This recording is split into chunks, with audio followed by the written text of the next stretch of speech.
Yo, yo, yo, and welcome to our discussion of marketing channels, which will be the second topic that we'll look at associated with the place component of the marketing mix. And one of the dilemmas that I always have is, should I talk about channels and then talk about intermediaries, or should I talk about intermediaries and then talk about channels? Because there's tremendous interdependence and overlap, and the two topics are closely related.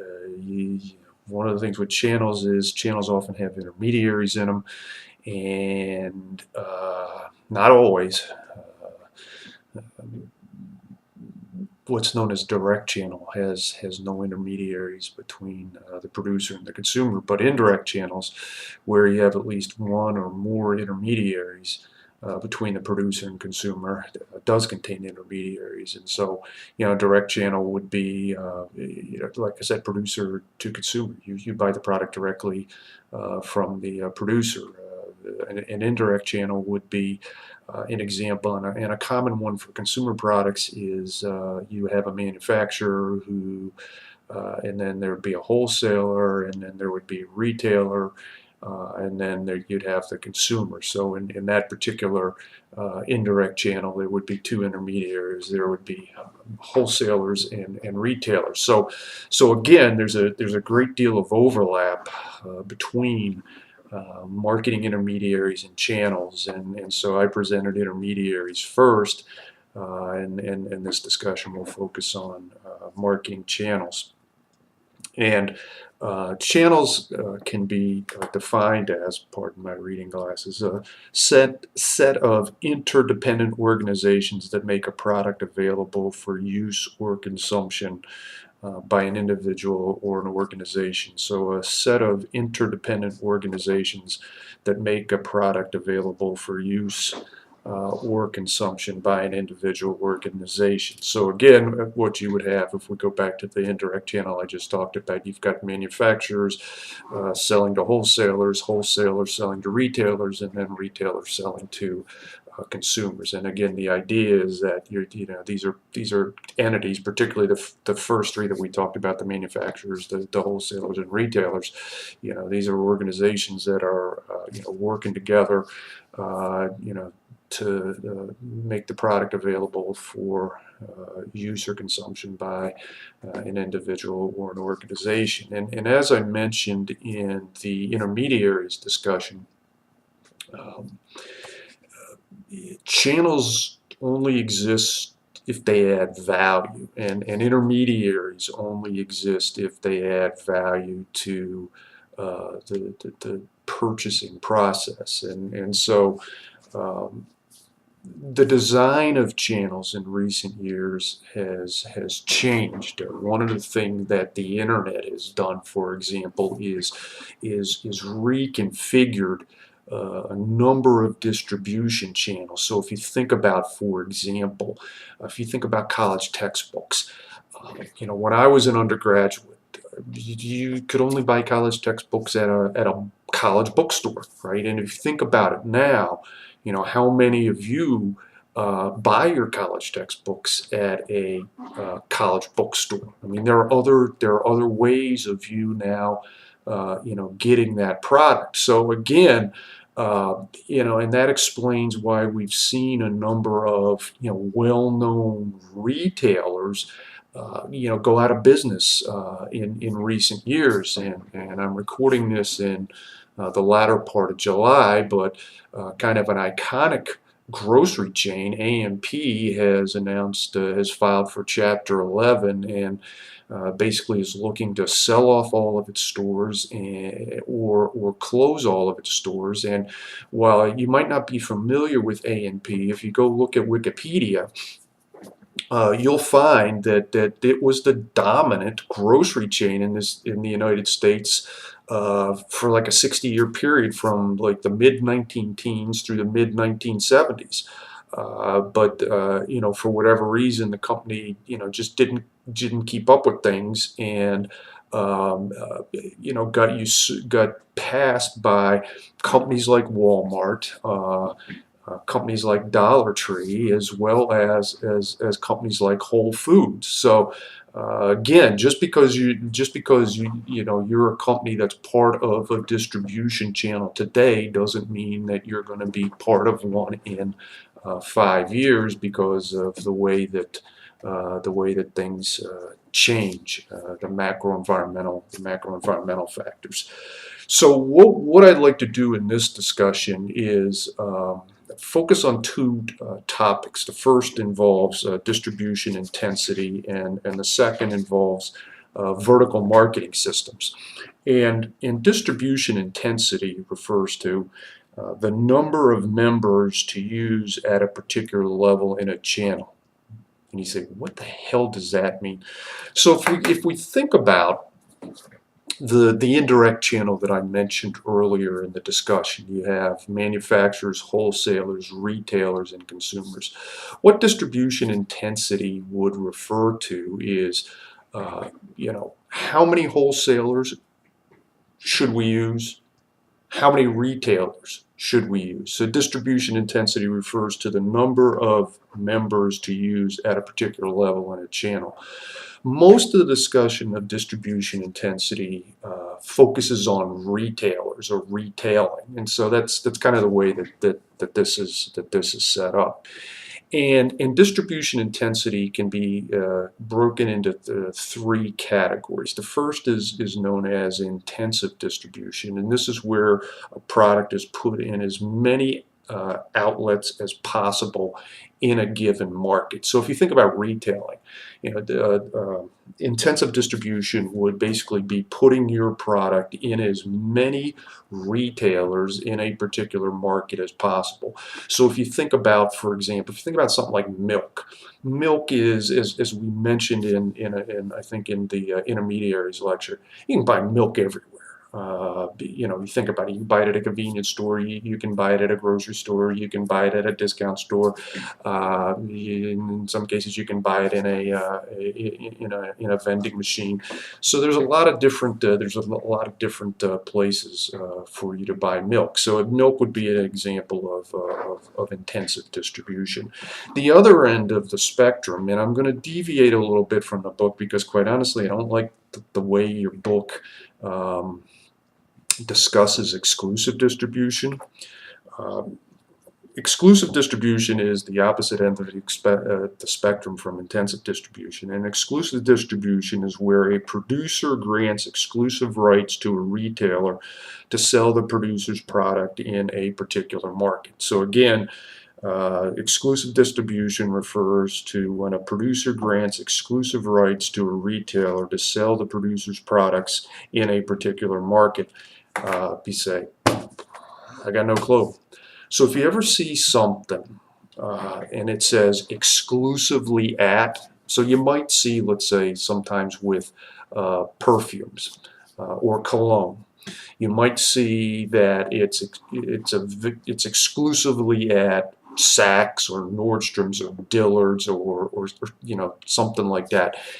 That's an example of exclusive distribution. So there's only one. I mean, there may be multiple in a particular market. There may be multiple Dillards, like in the Cleveland market, there are multiple Dillards, right? But the only place you could buy the stuff, if it's exclusively at Dillard's, is at Dillard's. So if you went to Nordstrom's, you wouldn't be able to buy the product. If you went to Saks, you wouldn't be able to buy the product. If you went to Macy's, you wouldn't be able to buy the product. All right. So intensive is where you put the product in as many outlets as possible in a given market. Exclusive is where a producer grants exclusive rights to a retailer to sell the producer's products in a particular market. The hybrid is what's known as selective distribution. And that's where the product is sold in a limited number of outlets in a market. And what sometimes happens with exclusive products is that kind of like the marketer says to themselves, okay, we've kind of tapped this particular market, meaning if it's, let's say if it's exclusively at Dillard's, we can't get any more blood out of that turnip. So what might happen is that a product that was exclusively distributed at Dillard's might end up being distributed at Macy's and perhaps at J.C. Penney's and perhaps at Nordstrom's. So what would happen is you'd have a few more places that you could buy the product in a particular market. So again, distribution intensity, we talked about intensive distribution, we talked about exclusive distribution, we talked about selective distribution. Okay? Now, excuse me. Why do we talk about these things? Well, I'm a logistics guy, and one of the things that I like to point out is that the logistical challenges associated with the three types of distribution intensity are very, very different. I mean, let's think about it. If you think about the exclusive distribution, and let's say that it's exclusively available at Nordstrom's. Well, in Northeast Ohio, there's one Nordstrom's store. You're a logistics person. Piece of cake, right? It's over at Beechwood Place, right? That's where the Nordstrom's is. Not hard to figure out. Once you figure out how to get there, you're gravy. What can go wrong, right? Okay, maybe there's a road congestion, yada yada yada. You know, there's not a lot of deep thinking that needs to go into the logistics of getting the product from either a wholesaler or a producer to the Nordstrom's at Beechwood Place. Let's look at the other side of the coin. Let's look at intensive distribution. And let's think about if we're distributing potato chips. You know, we're Frito-Lay. We're putting our potato chips in a lot of different places. And now the logistics is much, much different, right? Because one of the things you got to think about is, you know, how many trucks do I need to run to serve all the places that carry Frito-Lay in, let's say, Northeast Ohio? And not only how many trucks do I need to run, but what kind of routes should I run, right? And I think back to a situation, then this is a long time ago, this is back when I was a doctoral student at the University of Maryland. And I had a student who worked for McDonald's, and he told me that the truck that served his store had the screwiest route because before it served its store, and its previous store that it served was 120 miles away, right? There was like 8 McDonald's within maybe a 20-mile radius of the store that this kid worked at, right? And yet the truck that was supplying it its previous stop was 120 miles away. And when you start to think about that kind of stuff, things like routing become really important, because longer and routes that don't fit together really well, you may drive up your cost, paying drivers more, burning more fuel, putting more wear and tear on an automotive on a vehicle. So the routing can become, really important. So again, the idea that we know that there's different kinds of distribution intensity is nice, but that has practical implications. And as I just pointed out, those practical implications can really increase the cost without, in many cases, improving the service, which provides a nice segue into our discussion of vertical marketing systems. And if you want to get an example of vertical marketing system, you could look at Exhibit 16.5 in your book, and you might scratch your head, because if you look at the left side of Exhibit 16.5 and if you look at the right side of Exhibit 16.5, you say to yourself, I don't really see what the difference is. And I'm a lot like you. Because it took me a long time for the vertical marketing system concept, for the light bulb to go off in my head. I would just be like, because in many cases, marketing channels are depicted in a vertical fashion. So you would have you have a manufacturer, and then you'd have a wholesaler, and then you'd have a retailer, and then you'd have a customer, right? So vertical. And so I would say to myself, okay, what's the difference between a vertical marketing system and a channel? They look the same. And the difference is that VMS, vertical marketing system, is a special type of channel.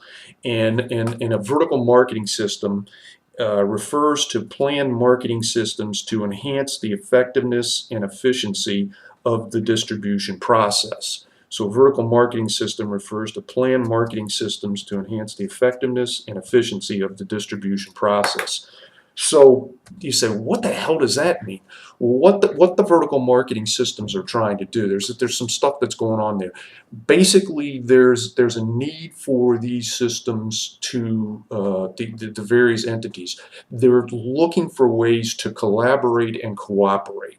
Okay, and they're looking for ways to collaborate and cooperate in order to improve service and reduce cost.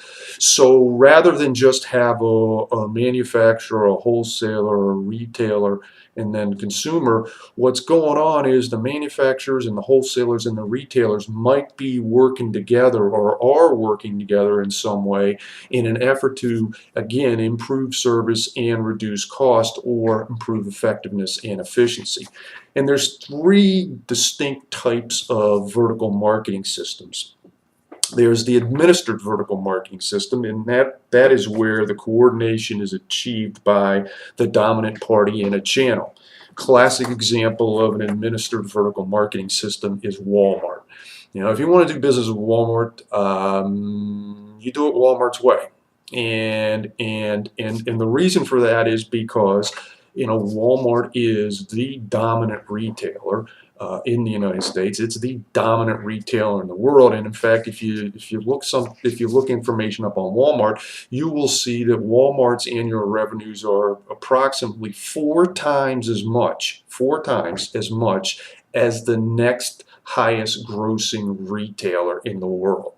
So, you know, you might not like what Walmart's doing, and as a supplier to Walmart, you might not like what Walmart's asking, but you know, this is almost a $500 billion, Trillion, not billion, almost a $500 billion retailer.